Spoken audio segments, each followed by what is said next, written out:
हाँ, एक होती चिव, एक होती चिव, एक होता काऊ, एक होती चिव, एक होता काऊ. अभिनेत्री योगिता चव्हाण व अभिनेता सौरभ चौघुले लग्नबंधनात अडकले आहेत. फॉरेवर हमसफर असं म्हणत या दोघांनी लग्नाचा फोटो सोशल मीडियावर पोस्ट केला. दोघांच्या लग्नाच्या फोटोज व व्हिडिओजने सोशल मीडियावर धुमाकूळ घातला आहे. तर दोघांची लग्न मंडपातील एंट्री अगदीच खास होती.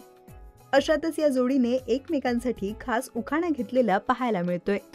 जागोजागी होईल मला याचा त्रास, सौरभचं नाव घेते भरून भाताचा घास. एक होती चिव, एक होती चिव, एक होता काऊ, एक होती चिव, एक होता काऊ. योगिताला घास भरवायला मी वाट कोणाची पाहू.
मराठी चित्रपटसृष्टीतील लेटेस्ट अपडेट्स आणि गॉसिपसाठी आमच्या चॅनेलला सबस्क्राईब करा आणि बेल आयकॉन दाबायला विसरू नका.